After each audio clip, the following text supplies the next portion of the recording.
Dalam suatu kesempatan, di tengah-tengah para sahabat, Rasulullah Sallallahu Alaihi Wasallam melontarkan pertanyaan. Ala unabbiukum bi khairi a'malikum. Maukah aku beritahukan kepada kalian tentang sebaik-baik amalan? Wa azkaha inda malikikum. Dan apabila amalan itu kamu lakukan, niscaya akan lebih bersih dan lebih suci di hadapan Tuhan kalian.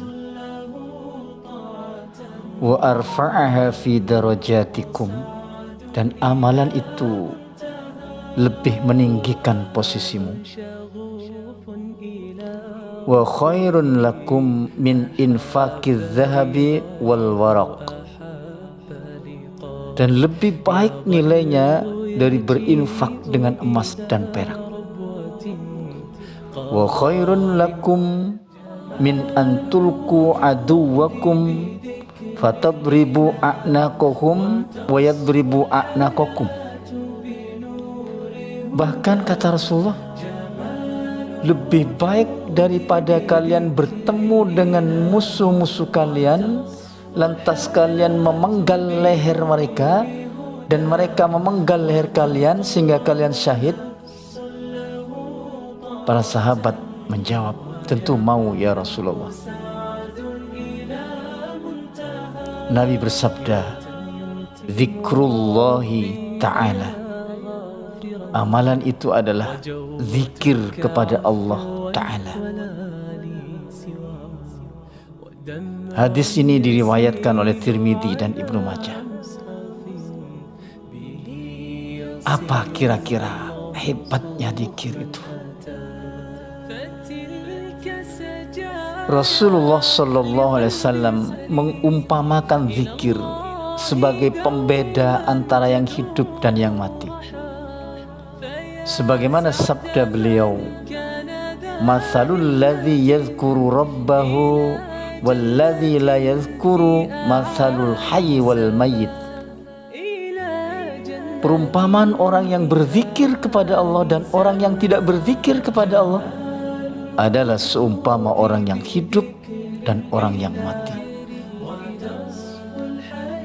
Dalam hadis yang lain disebutkan, perumpamaan rumah yang disebutkan nama Allah di dalamnya dengan rumah yang tidak disebutkan nama Allah di dalamnya bagaikan orang yang hidup dan orang yang mati. Begitu penting dan luar biasanya zikir, sehingga Rasulullah menempatkan zikir dalam diri seseorang pada posisi hidup dan mati.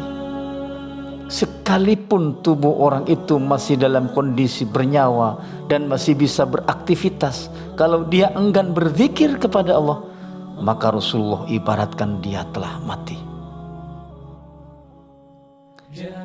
Dalam Tahdzib Madarijis Salikin dikatakan bahwa zikir juga merupakan makanan pokok bagi hati setiap mukmin,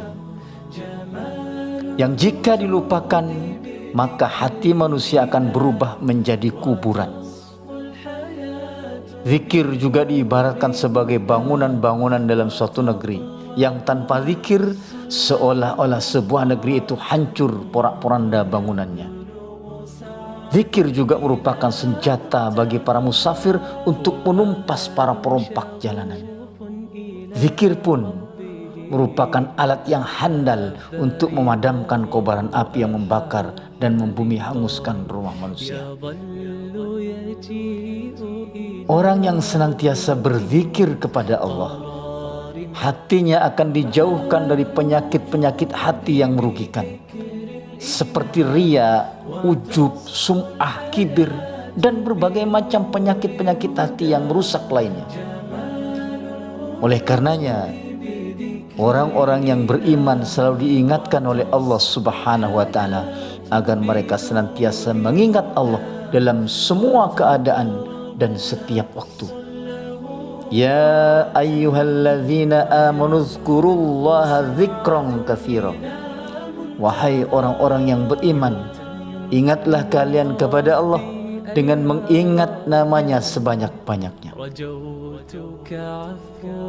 Perintah zikir ini adalah agar orang-orang yang beriman selalu dalam lindungan Allah. Allah Subhanahu wa Ta'ala akan menolongnya saat dia dihimpit kesulitan. Allah akan memberikan taufik kepadanya sehingga dia senantiasa beramal sesuai dengan amal-amal yang diridhoi oleh Allah Subhanahu wa Ta'ala. Perintah memperbanyak zikir ini juga sebagai benteng iman dari godaan serta bujuk rayu setan, agar jiwa orang-orang yang beriman tidak tergelincir ke dalam keburukan. Di samping itu, orang yang senantiasa rajin dan banyak berzikir kepada Allah, maka akan selalu dibersamai Allah dengan pertolongan-pertolongannya, dengan rahmat dan kasih sayang Allah, serta ia akan senantiasa berada di dalam penjagaan Allah Subhanahu wa Ta'ala. Di dalam hadits qudsi Allah Subhanahu wa Ta'ala berfirman, "Ana ma'a abdi haitsu ma dzakarani wa taharrakat bi syafatahu." Aku, kata Allah, bersama hambaku selagi dia mengingatku dan kedua bibirnya bergerak untuk berzikir kepadaku. Hadis riwayat Bukhari. Zikir akan dapat menjadikan seseorang untuk selalu taat kepada Allah, dan zikir menjadikan seseorang selalu berada di dalam naungan Allah Subhanahu wa Ta'ala. Sebagaimana zikir juga akan memberikan ketenangan dan ketentraman hati dalam jiwa orang-orang yang beriman. Allah berfirman di dalam Quran surat Ar-Ra'd ayat yang ke-28, "Ala bizikrillahi tatmainnul qulub." Ketahuilah bahwasanya dengan mengingat Allah, hati menjadi tentram. Seorang hamba yang rajin dan memperbanyak zikir kepada Allah, maka Allah akan memenuhi segala kebutuhan dirinya. Allah akan memberikan balasan pahala yang lebih agung dan lebih puas dari apa-apa yang Allah berikan kepada orang-orang yang meminta dan berdoa. Allah berfirman di dalam hadis qudsinya, "Man syaghalahu dzikri an mas'alati a'taituhu fawqa ma u'tiyas sa'ilina." Siapa saja yang lebih disibukkan berzikir kepadaku daripada meminta kepadaku, niscaya aku akan memberikannya pahala yang lebih utama dari apa-apa yang aku berikan kepada orang-orang yang meminta kepadaku. Hadis ini terdapat dalam kitab hadis-hadis marfu dan juga di dalam kitab Khalqu Af'alil Ibad yang ditulis oleh Imam Bukhari.